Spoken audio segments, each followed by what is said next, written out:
కూడా చంద్రబాబు నాయుడు గారు జూన్ 23న ఒక ప్రజెంటేషన్లో ఆయన 9.3 లక్షల కోట్ల రూపాయల పెట్టుబడులు తెచ్చినట్టుగా 8.5 లక్షల ఉద్యోగాలు కల్పించినట్టుగా ప్రజెంటేషన్లో చెప్పుకున్నారు. మీరు చెప్పినవన్నీ కూడా జగన్మోహన్ రెడ్డి గారి హయాంలో వచ్చినాయే కదా. ఇప్పుడు మేము చెప్పిన కంపెనీలన్నీ ఉద్యోగాలన్నీ ఆయన హయాంలో ఇచ్చినాయే కదా. కానీ మీరు స్టేట్ ఇన్వెస్ట్మెంట్ బోర్డులో కొన్ని మార్పులు చేర్పులు చేసి అదేదో మీరు చేసినట్టు చెప్పుకుంటే ఎలాగా? పెట్టుబడులు వచ్చినాయేమో జగన్మోహన్ రెడ్డి గారి హయాంలో, పని ప్రారంభించింది మా కంపెనీలు జగన్మోహన్ రెడ్డి గారి హయాంలో, ఉద్యోగాలు కల్పించిందేమో జగన్మోహన్ రెడ్డి గారి హయాంలో. కానీ మీరు ఎలా ప్రచారం చేసుకుంటారు? ఇదేనా మీ సమర్థత? పెట్టుబడులు తెచ్చేది ఒకరు, అనుమతులు ఇచ్చేది ఒకరు, కానీ ప్రచారం చేసుకునేది చంద్రబాబు నాయుడు గారా? చంద్రబాబు నాయుడు గారా? చెప్పండి. అసలు రాష్ట్రంలో రెడ్ బుక్ రాజ్యాంగం అమలు జరుగుతున్నందున పారిశ్రామికవేత్తల మీద, పెట్టుబడిదారుల మీద విపరీతమైనటువంటి దాడులు జరుగుతున్నటువంటి ప్రస్తుత తరుణంలో ఈ రాష్ట్రం వదిలి చాలా మంది పారిశ్రామికవేత్తలు పారిపోతున్నారు కదా. మీ కూటమి నేతలు వాటాలు, కమిషన్లు ఇవ్వకపోతే వాళ్ళని చితక బాతున్నారు కదా, అక్రమ కేసులు పెడుతున్నారు కదా, పరిశ్రమల మీద దాడులు చేస్తున్నారు కదా, రాష్ట్రంలో భయానక వాతావరణం ఉంది కదా. ఇట్లాంటి పరిస్థితుల్లో చంద్రబాబు నాయుడు గారిని చూసి ఎవరైనా పెట్టుబడులు పెట్టడానికి వస్తారా? చెప్పండి. ఎవరైనా సరే చంద్రబాబు నాయుడు గారిని చూసి వస్తారా? పెట్టుబడులు పెడతారా? మీకు కమిషన్లు ఇవ్వాలి, నెల నెల మామూళ్ళు కట్టాలి, లారీ ట్రాన్స్పోర్ట్ కాంట్రాక్ట్స్ మీకే ఇవ్వాలి. ఇవ్వకపోతే వాళ్ళ మీద దాడి చేస్తున్నారు కదా. ఇంకా పెట్టుబడులు ఎలాగొస్తాయి? ఇంకా పెట్టుబడులు ఎలాగొస్తాయి? చంద్రబాబు నాయుడు గారి సమాధానం చెప్పండి. ఈ రాష్ట్రంలో చాలా మంది పారిశ్రామికవేత్తలు పారిపోయిన సంఘటనలు ఉన్నాయి కదా. బెదిరింపులు, బ్లాక్మెయిల్కి, దాడులకి గురైన సంఘటనలు ఉన్నాయి కదా. కోకొల్లలు ఉన్నాయి. అందులో కొన్ని ఉదాహరణలు చెప్తాం మేము, మీరు కూడా బాగా తలకెక్కించుకోండి. ప్రజలకి ఇంకా మాయ మాటలు, అబద్ధాలు చెప్పమాక. వైఎస్ జగన్మోహన్ రెడ్డి గారిని రాజకీయ కక్ష సాధింపులో భాగంగా ప్రముఖ అంతర్జాతీయ సిమెంట్ కంపెనీ వికాట్లో పూర్తి స్థాయి డైరెక్టర్ అయినటువంటి బాలాజీ గోవిందప్ప గారిని లిక్కర్ స్కామ్లో ఇరికించారా లేదా? వికాట్ కంపెనీ యూరప్లో చాలా పేరు పొందిన కంపెనీ. 165 సంవత్సరాల చరిత్ర ఉంది. 10,000 మంది ఉద్యోగస్తులు ఉన్నారు. భారతీయ సిమెంట్స్లో ఆ కంపెనీకి 51% వాటా ఉందనే కదా మీరు గోవిందప్ప గారిని అక్రమంగా, అన్యాయంగా, అసలు సంబంధం లేనటువంటి వ్యక్తిని లిక్కర్ స్కామ్లో ఇరికించారు. అసలు ఈ రాష్ట్రంతో కానీ, ఈ రాష్ట్ర ప్రభుత్వం కానీ సంబంధం లేనటువంటి వ్యక్తిని మీరు కేసుల్లో ఇరికిస్తే విదేశాల నుంచి పెట్టుబడులు వస్తాయా? ఆంధ్రప్రదేశ్ అభివృద్ధి జరుగుతుందా? జగన్మోహన్ రెడ్డి గారి మీద రాజకీయ కక్ష సాధింపులో భాగంగానే కదా మీరు గోవిందప్ప గారిని అన్యాయంగా లిక్కర్ స్కామ్లో ఇరికించారు.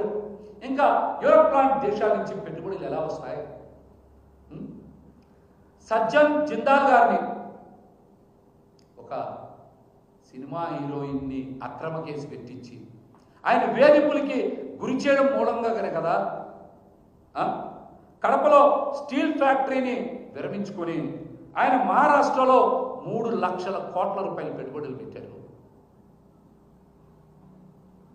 సజ్జన్ జిందాల్ గారిని వేధింపుల మాట వాస్తవం కాదా? మీ వేధింపుల వలన 3 లక్షల కోట్ల రూపాయల పెట్టుబడులు ఈ రాష్ట్రం నుంచి వెళ్ళిపోయి మహారాష్ట్రకి వెళ్ళిన మాట వాస్తవం కదా? వాస్తవం కదా? అట్లానే తాడిపత్రిలో ఆదినారాయణ రెడ్డి గారు అల్ట్రా సిమెంట్స్ మీద దాడులు చేయడం వాస్తవం కదా? చెప్పండి. తాడిపత్రిలో ఆదినారాయణ రెడ్డి గారు ఎమ్మెల్యే ఆదినారాయణ రెడ్డి గారు దాడులు చేయడం నిజం కాదా? ఆయన లారీలు సీజ్ చేయించిన మాట వాస్తవం కాదా? ముడి సరుకుని సరఫరా చేసేటువంటి టిప్పర్లని అక్కడ ఉండేటువంటి సిఐ సురేష్ బాబు గారితో అల్ట్రాటెక్ కంపెనీ లారీలను సీజ్ చేయించిన మాట నిజమా కాదా? ఇంకా పెట్టుబడులు ఎలా వస్తాయి?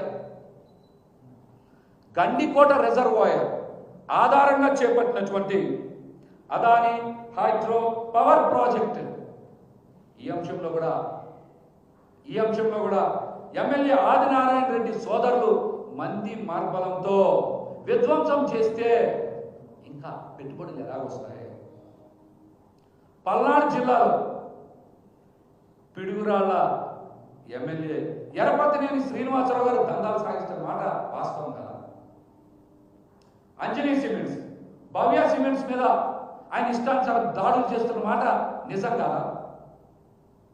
ప్రతి బస్తాకి కప్పం కట్టాలని వాళ్ళని బ్లాక్మెయిల్ చేస్తూ ఆ కంపెనీ కొన్ని రోజులు మూత పడేలాగా వేధింపులకు గురి చేసిన మాట నిజమా కాదా?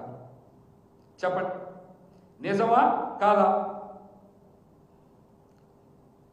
అట్లానే కూటమి ప్రభుత్వం ఏర్పడిన తర్వాత శ్రీకాకుళంలో యూబీ బేర్ల ఫ్యాక్టరీని కూటమి నేతలు అలజడి సృష్టించారు లేదా? అక్కడ బీజేపీ ఎమ్మెల్యే నడికుదుటి ఈశ్వరరావు ప్రతి నెల కప్పం కట్టాలి, లారీకి 1000 రూపాయలు నాకు డబ్బులు ఇవ్వాలి, ప్రతి నెల 1,500 రూపాయలు నాకు మామూలు ఇవ్వాలని డిమాండ్ చేసిన మాట నిజమా కాదా? చెప్పండి. ప్రపంచంలోనే స్పిరిట్స్ తయారు చేసే కంపెనీల్లో ప్రముఖమైనది యూబీ అనేది అందరికీ తెలిసిన మాట.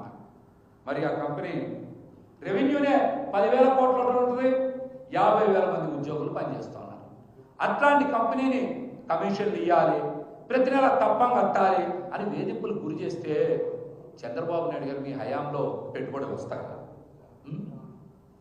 అలానే జాతీయ రహదారుల ప్రాజెక్టుల కోసం ఎంపీ సీఎం రమేష్ అలాగే ఆదినారాయణ రెడ్డి వర్గీయులు కొట్టుకున్నారా లేదా?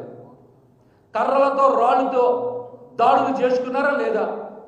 ఇట్లాంటి భయానక వాతావరణం ఉంటే పెట్టుబడులు ఎలా వస్తాయి? దాల్మియా సిమెంట్స్ తీసుకున్నా, మై హోమ్ సిమెంట్స్ తీసుకున్నా ఇవన్నిటి మీద మీరు పగ సాధించట్లేదా? వాళ్ళ ఇబ్బందులు గురి చేయట్లేదా? వాళ్ళ గనులు తవ్వుకోనియకుండా, ఉత్పత్తి చేయనీయకుండా మీరు అడ్డుకోవట్లేదా? చెప్పండి. మై హోమ్స్ కింద TV9 లాంటి మీడియా సంస్థ కూడా నడుస్తుంది. వాళ్ళని ఏదో విధంగా లొంగ తీసుకోవాలి అనేటువంటి ఒక కుట్రపూరిత కోణంతోనే కదా మీరు మై హోమ్స్ సిమెంట్ కంపెనీని కూడా అనేక ఇబ్బందులు గురి చేస్తూ ఉన్నారు.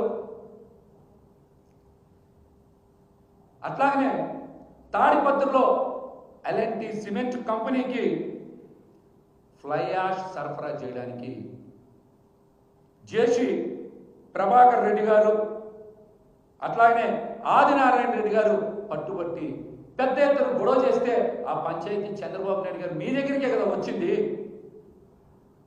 అట్లాంటి భయానకమైన వాతావరణం ఉంటే రాష్ట్రానికి పెట్టుబడులు ఎలా వస్తాయి? మీ ఎమ్మెల్యేలు కంపెనీల మీద, పారిశ్రామికవేత్తల మీద దాడులు చేసి కప్పం కట్టమని బెదిరిస్తున్న మాట నిజం కాదా? మీరు అవన్నీ కప్పిపుచ్చి ఎవరిని మోసం చేస్తారు? ఎవరి కళ్ళకు గంతలు కట్టాలనుకుంటా ఉన్నారు? కృష్ణపట్నం పోర్టు సెక్యూరిటీ డీజీపీ మీద కూడా, డీసీఎం మీద, సిబ్బంది మీద కూడా అక్కడ ఎమ్మెల్యే సోమిరెడ్డి చంద్రమోహన్ రెడ్డి గారు దాడి చేయలేదా? తిట్ల దండకం చేయలేదా? వాటాలు ఇవ్వనందుకే కదా సోమిరెడ్డి చంద్రమోహన్ రెడ్డి గారు కూడా దాడికి పాల్పడ్డారని పెద్ద ఎత్తున విమర్శలు వచ్చాయి. మీకు కమిషన్లు ఇవ్వకపోతే ఎవరిమైనా సరే దాడి చేస్తారు, బూతులు తిడుతున్నారు కదా. కాకినాడ పోర్టు కూడా చూశారు కదా మీరు. టీడీపీ సానుభూతిపరుడు కేవీ రావు గారితో ఒక తప్పుడు ఫిర్యాదు పెట్టించి అరవిందో ఫార్మోకు చెందినటువంటి శరత్ చంద్రారెడ్డి గారిని కూడా కేసులతో వేధిస్తున్న మాట నిజం కాదా? రామాయపట్నం